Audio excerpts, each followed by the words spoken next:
Bienvenidos, este es un nuevo episodio para el podcast Somos Inspiración. Yo soy Rocío Rubio, directora digital de Líderes Mexicanos, y el día de hoy tenemos a una persona súper interesante que me da mucho gusto que esté aquí. Él es actor de cine, televisión y teatro, y ahorita con una carrera que está despegando padrísima y está en muchísimas cosas padrísimas, muy interesante. Gustavo Egelhaf, bienvenido, muchas gracias por estar aquí. Muchas gracias, muchísimas gracias por la invitación y por el espacio. Yo feliz de estar aquí. Sé que naciste en Hermosillo, Sonora. Así es. Cuéntanos cómo fueron esos primeros años. De ahí tú ya sabías que tenías esta cosquilla artística, querías ser actor. ¿Qué querías hacer cuando eras niño? Creo que sí. Creo que muy chico lo que recuerdo es que quería hacer todo. Quería ser astronauta, quería ser físico matemático, quería ser bombero, quería ser gimnasta, quería hacer lo que se te pueda ocurrir de niño. Y recuerdo mucho haber ido al cine en algún punto y creo que lo que no me hacía sentido en las ficciones era cómo manipulaban las emociones. Y desde muy chico como que se me metió eso en la cabeza de ¿cómo hacen eso? O sea, eso que está pasando no está pasando. Pero sí está pasando, pero no está pasando. O sea, está pasando para nosotros. Pero eso es ¿qué es? Es ficción. Ah, ok, pero ¿qué es la ficción? Pues hacer como que está pasando todo esto, pero no está pasando, pero es muy realista. No lograba entenderlo de niño, era como, eso está muy extraño. Y me llamó mucho la atención desde entonces y dije, quiero hacer eso que hacen. Así como me hacen llorar y me hacen reír y me hacen de cosas que al parecer no están pasando en la realidad, sino está ficcionado. Eso me enloqueció desde muy pequeño. El arte en general me enloqueció desde muy pequeño. La pintura, la escultura, la literatura. Era como, wow, ¿cómo pueden crear estas cosas en mi cabeza a partir de algo que no existía? Y desde entonces creo que me quedé muy clavado en el arte y dije, me quiero dedicar a eso. O sea... ¿Y tú ya sabías ahí que era, o sea, lo que quiero hacer es contar las historias desde el plano del intérprete? ¿O pensaste que igual, no, yo quiero escribir, yo quiero dirigir, yo quiero contar mis historias? ¿Cómo fue la primera aproximación? Eso, creo que como buen síndrome del niño sin atención, quería ser actor. Quería tener el spotlight, quería que me voltearan a ver, quería atención. Que no, la verdad es que no recibía mucha, tenía padres muy trabajadores y ausentes, y creo que siempre tuve la necesidad de ser visto y de que alguien me supiera especial o me hiciera sentir especial con su mirada. Entonces creo que había como una carencia ahí muy profunda que decidió sin duda buscar el foco. Mucho tiempo después, ya teniendo el foco, fue que hice tal vez no es solo esto, tal vez lo que genuinamente me gusta es contar historias.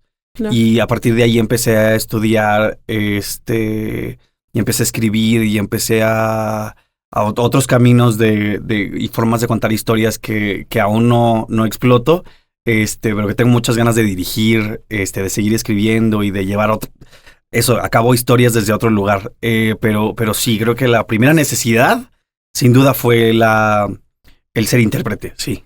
Escuché una historia que decía que a los 17 años no terminaste la prepa, saliste, ajá, viajaste por el mundo y terminaste en la Ciudad de México. En ese viaje fue como un despertar quizás como artístico de tu parte, la libertad de decir, ok, soy yo contra el mundo.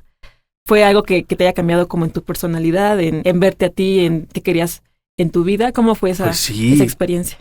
Más bien modificó todos mis comportamientos porque fueron años muy formativos en donde yo no tenía rumbo.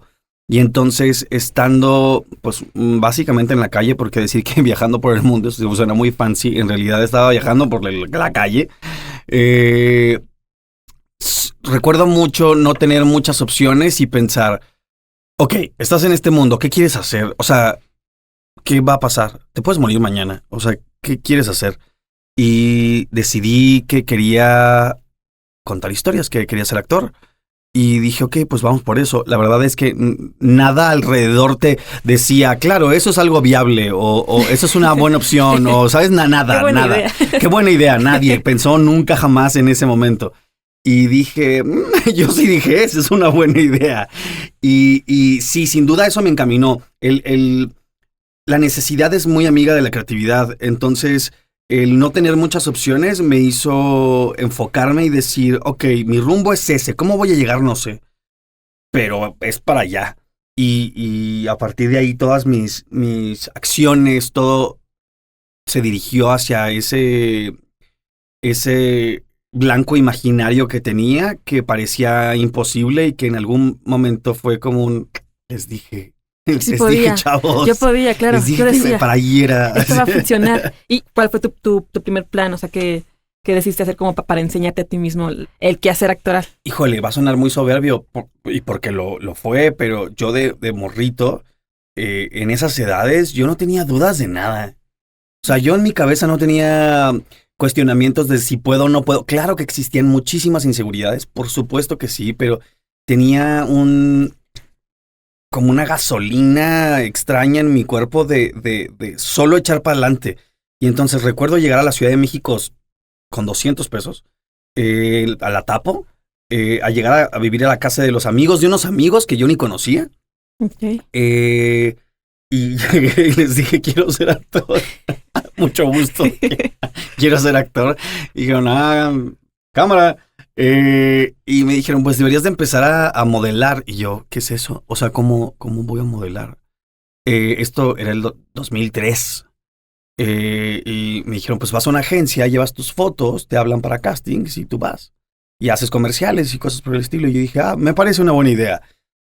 Un amigo, que ahora es un gran fotógrafo, Iván Aguirre, que era mi roomie en aquel momento, me tomó mis primeras fotos, fui a una agencia, las entregué, me hablaron para mis audiciones y llegué a mi primera audición de comercial y fue extrañísimo, fue una experiencia rarísima de tienes que hacer como que estás en un concierto, pero nomás tenía una silla enfrente de una cámara y yo, pero pues estoy medio loco, entonces dije, concierto, claro que sí.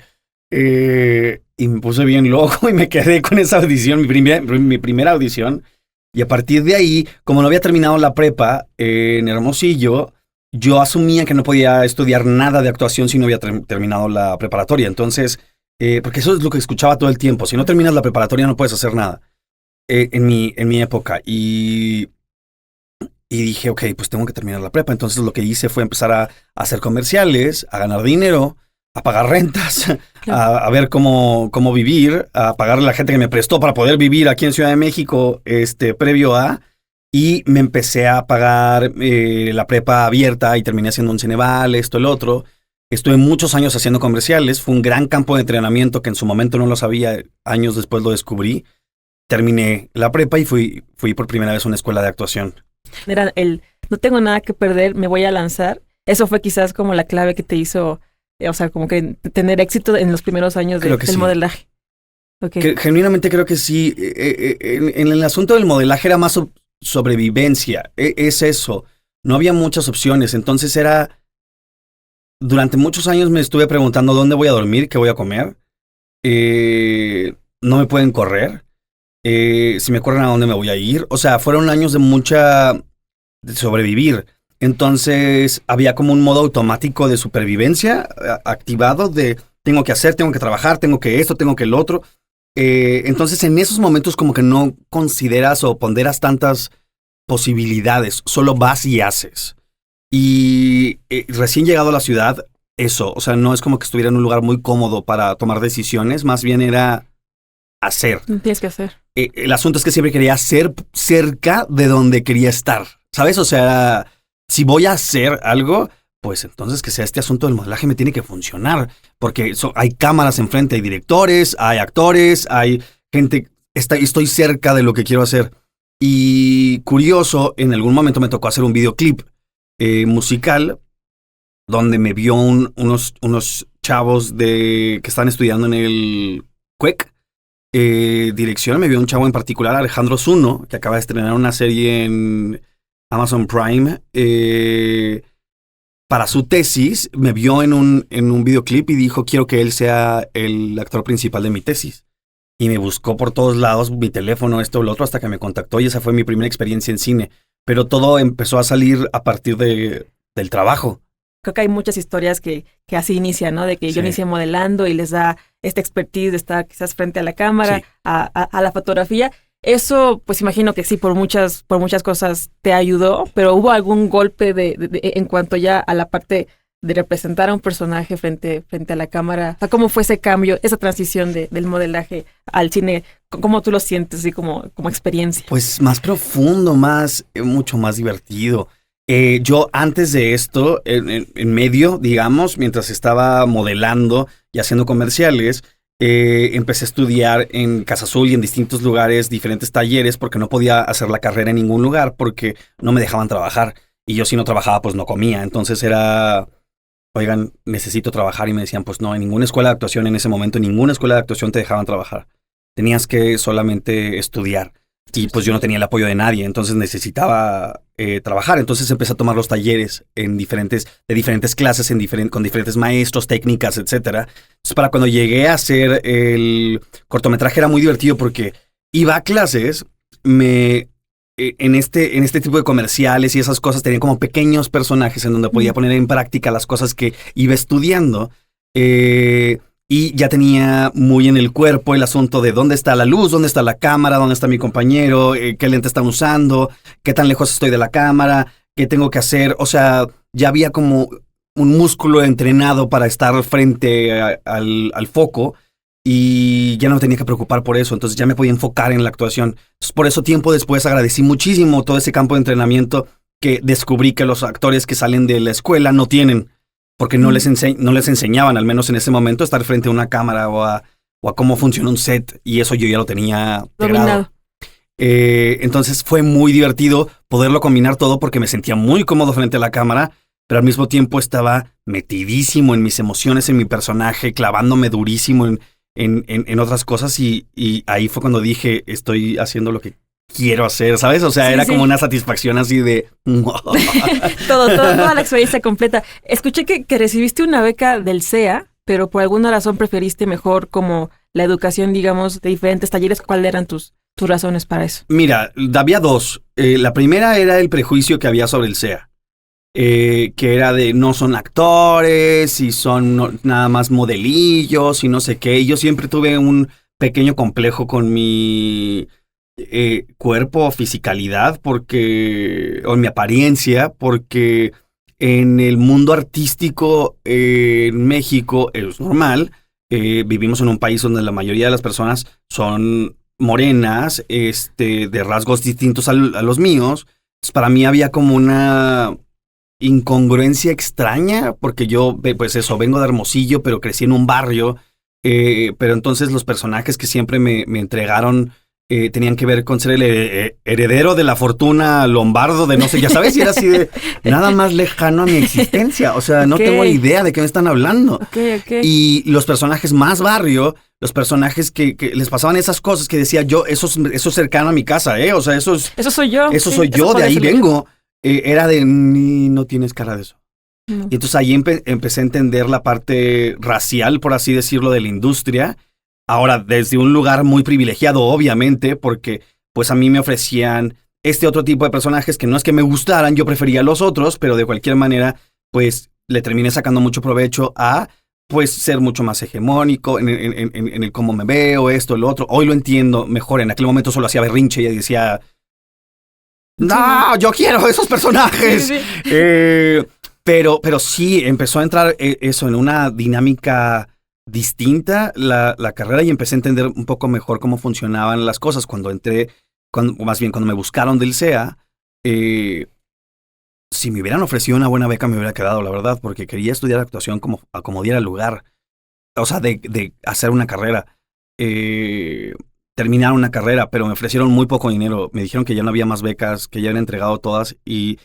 Si de por sí ya tenía mis prejuicios de no querer estar en el CEA por esas razones, ahora conozco amigos que estuvieron en el CEA y que son grandes actores y lo hacen muy bien. He de confesar que son los menos porque la mayoría de la gente que se acerca a ese lado de la industria tiene muchas más aspiraciones de fama que de artista, por decirlo de alguna forma, que de intérprete. Pero conozco grandes intérpretes que han salido de esa escuela y eso me dediqué. Yo tenía este asunto muy clavado de yo no quiero ser bonito y yo no quiero ser guapo y yo quiero ser actor y yo quiero, ¿sabes? Y quiero hacer teatro y quiero hacer esto y quiero hacer el otro. Poco sabía de que me iba a terminar absorbiendo muchísimo el cine comercial, series, etc. Pero y ahora lo veo con mucho menos juicio que en aquel momento, pero en aquel momento rechazaba todo lo que fuera comercial porque yo era un artista y yo quería hacer otras cosas. ¿Ha cambiado de algún modo eso? O sea, de que ya se le está dando más apertura pues a otros físicos, a otras apariencias, o un cambio mínimo, ¿sientes que lo...? No, sí ha habido cambios. O sea, sin duda ha habido cambios. Mucha gente ahora lo llama woke o lo llaman, ya sabes, sí. ¿cómo le dicen? Pagar... la cuota de género, ¿no? La cuota de género. He de confesar que a mí no me importa el asunto de que tenga que haber o no una cuota de género. Me parece importante que se metan en las narrativas a personas que no han tenido representación antes, punto. Entonces no me importa si es por una exigencia o no. Estoy muy en contra de las personas que todo el tiempo están tratando de quitar del camino narrativas distintas, sean femeninas, LGBT, morenas, ¿sabes? O sea, no creo que entiendan la importancia de la representación de todas esas voces y de todas esas caras y de todas esas existencias en el cómo enriquecen toda la industria el tener todas esas narrativas. Entonces, yo siendo un hombre blanco, heteronormado, etc., me he visto discriminado de otras formas, ¿sabes? Estos últimos años, claro. No, deja tú los últimos años. Me refiero a, yo nunca fui el chavo, yo sé que aparento otra cosa, pero nunca fui el chavo rico de las oportunidades de esto, del otro. Hoy entiendo los privilegios de los que pude haber gozado, pero al mismo tiempo sé de dónde vengo y entonces no podría rechazar las narrativas de otras personas que han estado silenciadas, ¿sabes? Okay. Entonces sería muy hipócrita de mi parte hacer bueno, pues yo ya llegué a ver cómo se las arreglan los demás, ¿sabes? O sea, okay.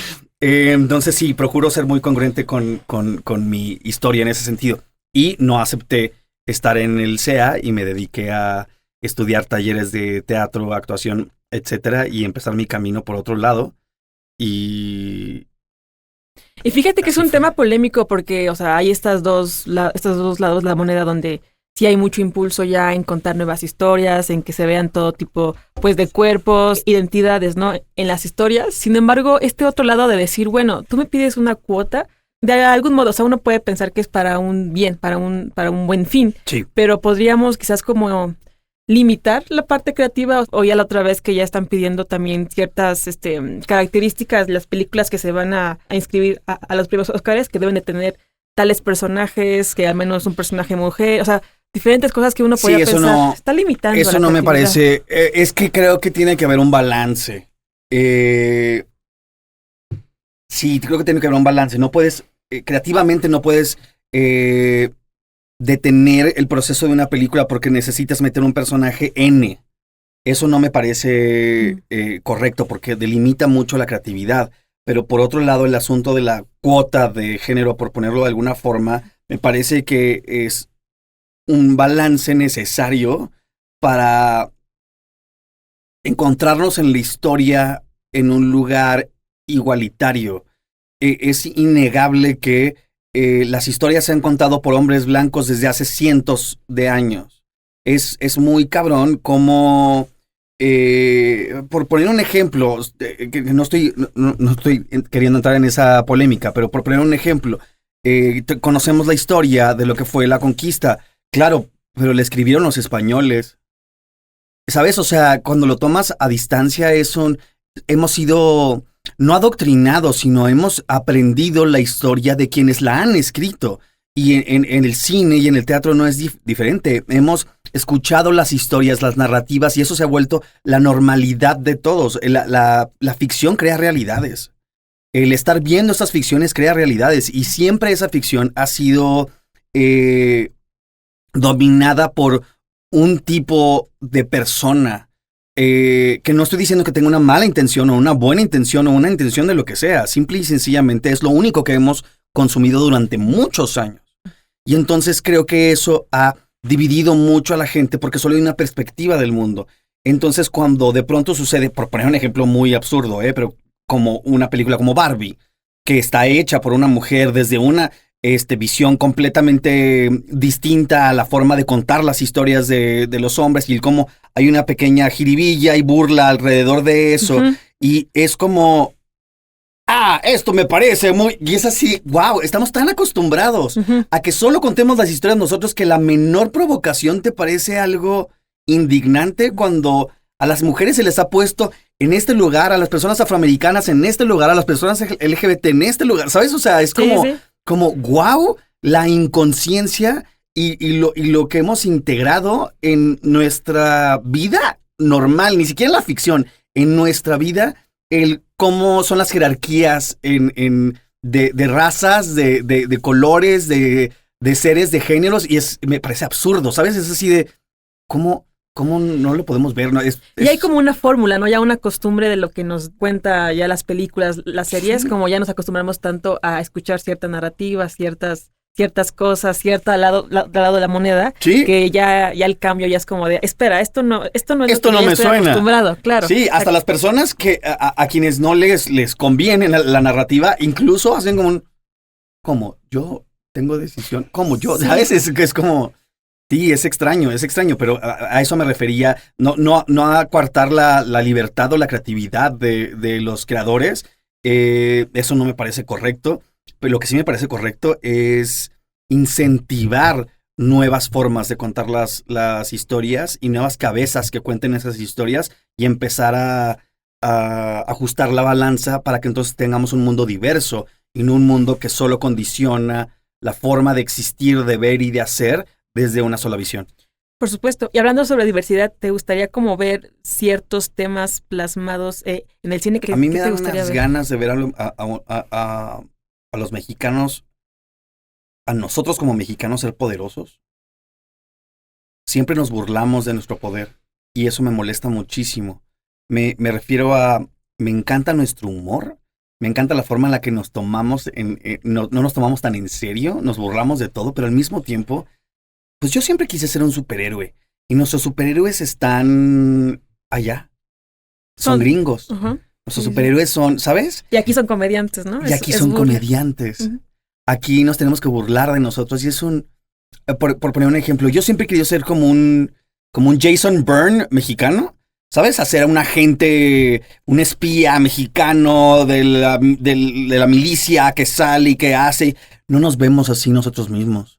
Al contrario, nos vemos como una pequeña burla, así de, ay, claro, pero si lo hiciera un mexicano, entonces se caería en una zanja, ya sabes, o sea, es como no nos tomamos en serio, okay, pero al mismo tiempo eso creo que nos resta cierto poder, al mismo tiempo que nos da poder, precisamente por no tomarnos en serio, el asunto de no ver eso, superhéroes mexicanos, agentes, de todos los géneros, solo de no sabernos a nosotros poderosos.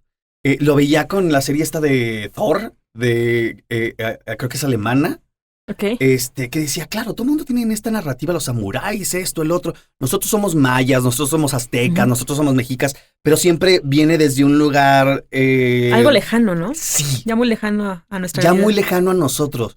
Como si este asunto del mestizaje hubiera limpiado de alguna forma este asunto del poder, de la fuerza, de la fortaleza del mexicano. Y entonces eso, me gustaría empezar a ver narrativas distintas que nos empoderaran a nosotros uh-huh. desde un lugar propio y genuino. Uh-huh. Todo empieza en las ficciones. Sí, Lo ves en la pantalla y dices, yo puedo ser esto. Y eso hace una diferencia enorme en las generaciones que vienen, en los cambios que suceden en la realidad. La ficción participa en gran medida. Veníamos del tema de la diversidad, de contar nuevas historias. Yo quisiera empezar esta segunda parte de la entrevista sobre Cuatro Lunas. ¿Cómo llega contigo? O sea, creo que para muchos, igual y también para ti sería, o sea, es como tu gran, como despegue, se le puede decir así. ¿Cómo llega esa película a ti y qué representa ahora ese proyecto tan ambicioso? Para mí fue un inicio de algo muy importante, porque previo a eso yo había hecho audiciones para otras películas, ya me estaban invitando a hacer poquitas audiciones, pero me invitaban y me quedé en varios proyectos. 2, 3 proyectos. Y me los quitaron antes de filmar. Porque dijeron, es que no tienes nombre. Y en ese momento la industria estaba mucho más cerrada. Y yo sufrí mucho eso. Entonces dije, por favor, denme un personaje secundario para que me vayan conociendo y luego me den pues otro personaje más importante o lo que sea. Y me decían, no, es que te queremos para el protagonista, pero pues no tienes nombre, entonces no te lo podemos dar. Y yo sufrí mucho eso y entonces cuando me dieron 4 lunas, dije, algo va a pasar. ¿Sabes? Así, algo va a pasar, me lo van a quitar. No te la creías, ok. Y sí, eres tú y yo, qué padre. Y empezamos a grabar y todavía dije, qué padre. Y me acuerdo mucho el último día de rodaje lloré. Yendo a mi casa, nadie me vio. Yo jugué a que esta era mi normalidad. Jaja, terminé una película. Y no, me fui a mi casa en el camino, llorando de wow, la terminé. Ahora a ver qué pasa, ahora a ver si estrena. Si sale, si la ve la gente. Si sale, no, hombre. Después de eso, nos fuimos al Festival de Guadalajara a buscar incentivos para poderla hacer la post. No había dinero, no había nada de dinero. Fue un rodaje muy castigado, muy indie. Y de pronto estrenamos en el Festival de Guadalajara. Y ya estaba abarrotado de gente. Y había gente afuera de la proyección que no pudieron entrar. O sea, ya había un club de fans de la película. Enorme. Fue muy extraño. Y recuerdo mucho, lo acabo de platicar con mi sobrino hace poco. Recuerdo mucho que ese día de la presentación de la primera vez que vimos 4 lunas en la pantalla grande, vi mi nombre así en grandote y dije, wow. Y pasó la película y la gente se emocionó, lloró esto, lo otro. Y nos hicieron una cena especial en un restaurante en Guadalajara. Y nos fuimos todo el elenco, ¿no? Y estábamos ahí platicando, cotorreando, de que felices de que estrenamos la película, esto, lo otro. Pero era mi primera vez y de los demás habían pasado varias veces, la verdad. De pronto recuerdo haberme despertado, no sé cómo explicarlo, pero es como si despertado en la mesa y tenía a Juan Manuel Bernal del lado derecho, a Karina Gidi del lado izquierdo, a Mónica Dion enfrente y estábamos platicando de N y yo estaba sí, no sé qué, y de repente, no sé cómo explicarte, pero como si mi niño interior se hubiera despertado en ese momento e hice como un... ¿Cómo llegamos aquí? El Gustavo chiquito despertó. Fue como, ¿qué pedo? ¿Cómo? ¿Qué pedo? Estoy platicando con ellos, o sea, somos amigos. No mames. Y, o sea, como que, y entonces me abrumé muchísimo y dije, tengo que recibir una llamada, una cosa así. Me salí del restaurante, estaba en el estacionamiento con un chorro de coches y me fui atrás de un coche para que nadie me viera y lloré, pero así le marqué a mi hermana y todo.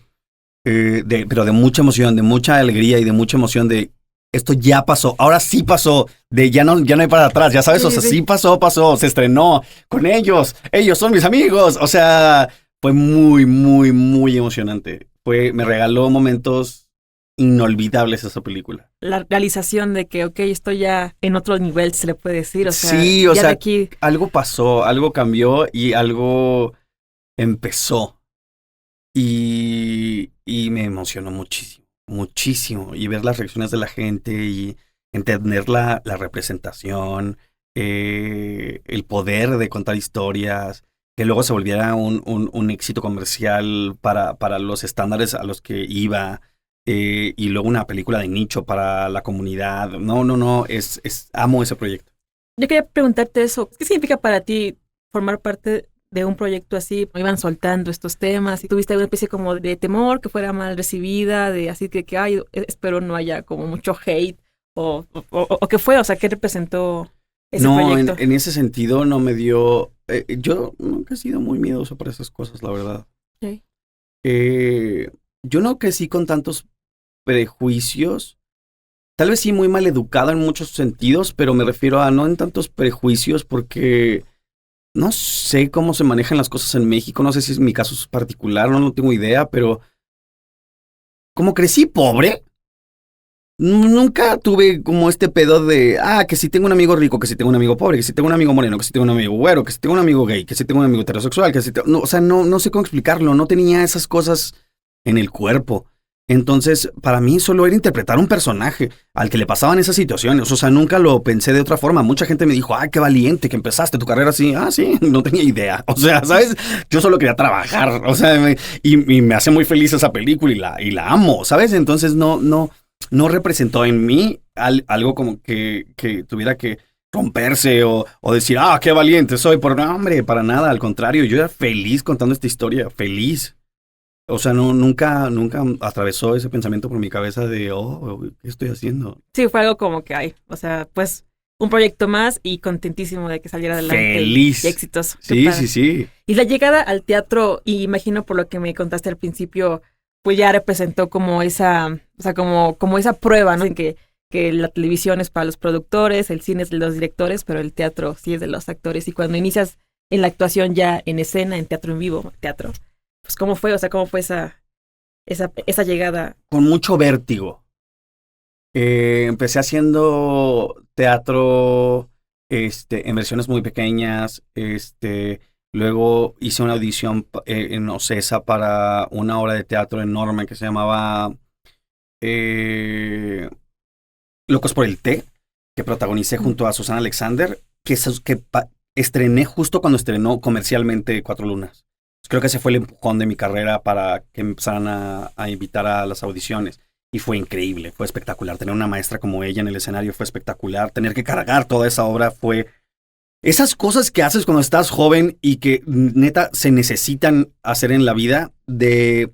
No sé hacer esto, pero lo voy a averiguar en el camino. Okay. Y si ellos están convencidos de que yo puedo, pues me voy a tener que convencer yo también de que puedo. O sea, como que te sientes como un estafador. Como que, claro. Me metí hasta acá y nadie sabe que no tengo idea de cómo hacer esto. Voy a aprender, ahorita aprendo rapidísimo. Sí. O sea, llegaba a mi casa y a estudiar así, y llegaba con las escenas aprendidas y decía, pues a ver cómo se hace esto de la comedia de esa forma, vamos a ver, ¿sabes? O sea, y nos fue increíble, me fue cabrón con las críticas, me sorprendí muchísimo, fue como... Y a eso lo único que le puedo adjudicar es el trabajo duro, o sea, el estudiar mucho, mucho, repasar mucho. Yo no me acuerdo de ese estreno, no me acuerdo de nada. Ok. Yo pensé que me iba a morir, o sea, según yo iba a entrar al escenario, iba a caer, iba a vomitarle a Susana Alexander en la cara, iba a caer desmayado, iban a cerrar el telón, iban a decir, bueno, pues no, ojalá, ni pedo. Sí. Pero no, el entrenamiento te lleva a tener herramientas para esos momentos, a pesar del nervio. Y sucedió la función y sucedió muy bien. Y entonces al final, yo solo me acuerdo del final, de los aplausos, y preguntándole a mis compañeros, ¿sí pasó? ¿Sí pasó? ¿Dijimos todo? ¿Nadie se cayó? Sí, vomitó? Pero todo lo demás estaba ya en el cuerpo porque pasamos meses encerrados en ese teatro estudiando cada uno de los gags, cada texto, cada trazo, todo. Ahí me di cuenta del trabajo duro que requiere el teatro y de la importancia de la repetición en mi oficio, etc. Pero sí, ese fue como mi comienzo, por decirlo así, del teatro, que luego me llevó a caminos increíbles. Sí, por lo que ahorita estoy como escuchándote y lo que entiendo es que siempre te ha acompañado en estos nuevos como inicios y proyectos y la llegada al teatro, el seguir diciendo, bueno, o sea, hay que hacerlo y hay que lanzarse al vacío y que tenga que pasar lo que tenga que pasar. ¿Sientes que eso lo has como formado de acuerdo por tu experiencia de vida, de cómo creciste, cómo iniciaste, o ha sido algo que quizás con el tiempo has trabajado más, de tener esa soltura de hacer proyectos y que venga lo que tenga que venir? Creo que es un poco las dos cosas. O sea, creo que por un lado crecí, iba a decir como fearless, pero no es así. O sea, no es como que yo haya así. Al contrario, creo que crecí con tanto miedo que sabía manejarlo. O sea, que sabía brincarlo. O no sabía si no estaba dispuesto a brincarlo. Porque, ¿qué puede ser peor? ¿Sabes? O sea, era claro. como Okay. Aquí estoy. Y siempre hubo miedo. O sea, no estoy diciendo que yo me subía y decía, me vale madre, ahorita lo hago. No. Siempre hubo mucho miedo. Pero hay algo más resiliente adentro que el miedo. Que hacía genuinamente creo que puedo hacer esto. O sea, y quiero hacer esto. Y cuando tienes solo el plan A y no hay plan B, ni plan C, ni plan D, ¿sabes? Es así de... Y lo vas a tener que hacer funcionar, güey. Por supuesto. Porque es lo único que tienes. Cuando se conjugan esas cosas, en mi caso, hay casos muy distintos, pero en mi caso, creo que fue una clave para avanzar, para hacer cosas. ¿Qué se siente ser parte de un proyecto tan importante para el teatro mexicano? O sea, una obra que ha representado teatro hecho en México por mexicanos, música original, que es 7 veces a Dios, y ser del elenco original. Yo siento que es una de las cosas que siempre te van a acompañar en tu vida y la gente te va a reconocer por ese proyecto, pero pues cuéntanos, ¿cómo llegaste a 7 veces a Dios y lo que debe significar para ti ser el elenco original de 7 No, hombre, veces me siento como pavo real. Cuando me marcaron, Alan Estrada me marcó y me dijo, oye, tengo un personaje que quiero que leas, o sea, tengo algo que quiero que leas, punto. Te lo mando en este momento y me avisas cuando acabes. Ok. Lo leí, estamos en pandemia. Lo leí y dije, está hermoso, ¿qué pedo? ¿Qué es esto? Y le marqué de regreso y decía, aparte decía Alan Estrada, y yo, sí, ¿tú escribiste esta madre? Porque éramos compas, pero yo no sabía que escribía. Y yo también estaba escribiendo, entonces era así como de, ¿qué pedo? Y me dijo, sí, y pues vamos a hacer un taller para ver si funciona esto. Claro que funciona, ¿de qué hablas? No, vamos a hacer un taller para montarlo, no sé qué, entonces lo montamos en pandemia, yo y Paulette Hernández. Antes de eso hubo un laboratorio donde todavía no estaba escrita, sino que estaban descubriendo la historia que querían contar, y estaban Paulette Hernández y Pierre Louis. Y luego en el laboratorio, lo hicimos yo y Paulette Hernández. Y luego, para el estreno, que pasaron 2 años de ahí para el estreno, cuando se reescribió, se hicieron otras canciones, el otro, Paulette no podía estrenar y entonces le hablaron a Fernanda Castillo. Y ahí fue cuando nos juntamos como el elenco original, por decirlo de alguna forma, y creamos 7 veces a Dios. Y en el creamos tiene muchas particularidades porque estaba Janet Chao, Vince Miranda, creando música en el escenario junto con nosotros, pero junto con nosotros de que yo no sé nada de música, entonces solo la amo. Entonces verlos crear la música con una orquesta ahí, con la banda, era como otro idioma, era espectacular. Presenciarlo era así de, ¿qué es? ¿Qué están haciendo? ¿Cómo saben música, eso? Sí. Brutal. Y entonces adentro nosotros éramos los responsables de la historia, ¿no? De la ficción. Y Alan acompañándonos. Y entonces era descubrir las escenas, descubrir los trazos. Y no sabíamos qué iba a pasar, de verdad. O sea, íbamos a un teatro muerto. Nadie iba a ese teatro. No tenían cartelera. Con un musical original, mexicano, con música original, con todo. Todo en contra, ¿no? De algún modo. Todo en lo que la gente piensa que es en contra. Y al contrario, fue todo lo que jugó a favor de nosotros. Y de pronto estrenamos y llenos. Y siguiente día y llenos. Y siguiente semana y llenos. No lo podemos creer. Era así de qué está pasando. Porque al principio lo entendimos de estrenamos, está bien. 26 semanas agotados fue así de ¿qué te está pasando? Esto es un fenómeno. Esto es extrañísimo. Y con la pandemia también todavía. Sus rezagos, ¿no? Sí, los rezagos, sí. Abrimos ya cuando había pasado la crisis, pero de cualquier manera, o sea, no, la gente no estaba tan acostumbrada a ir a lugares, tan cerca de gente y eso estaba repleto. El teatro estaba a reventar, o sea, sigue andando 7 veces a Dios, ya va por 2 años y medio, para los 3, supongo. Y me hace sentir muy orgulloso eso, regresar y ver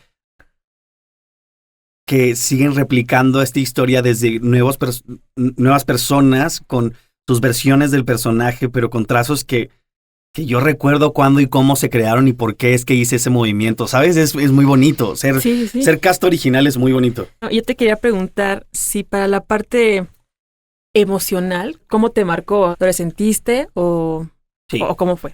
No, la neta sí. ¿Cómo lo trabajaste y cómo lo sobrellevaste? Algo así. Fue duro, fue muy duro, porque cada función uno piensa que puede dosificar la energía y decir, bueno, nos tocan hoy 2 funciones, entonces la primera me la voy a llevar leve. No es cierto. O sea, cuando entras al escenario, el cuerpo se enciende y la ficción gana y el tener a 600 personas enfrente es así de, no voy a poder dosificar nada, me voy a dar con todo. Y cuando te das con todo y te expones a una historia tan profunda y que toca fibras tan delicadas, es imposible no tocarte. Y yo en algún momento me harté. O sea, en algún momento yo hablé con la producción y le dije, oigan, creo que yo ya no le estoy haciendo bien a esta obra. Creo que yo estoy cansado. no de ustedes ni de la obra, los amo, pero yo creo que ya no le estoy pudiendo aportar cosas nuevas. O sea, le he buscado todos los lugares, todos mis recovecos, y siempre encuentro nuevas formas, esto y lo otro, pero es un desgaste emocional duro. O sea, se vuelve físico, te exprime, te saca. Yo llegaba a mi casa entre berreando, pero con un chingo de adrenalina. Era así de... ¿Qué le estoy haciendo al cuerpo? Porque eso, uno como actor engaña al cuerpo.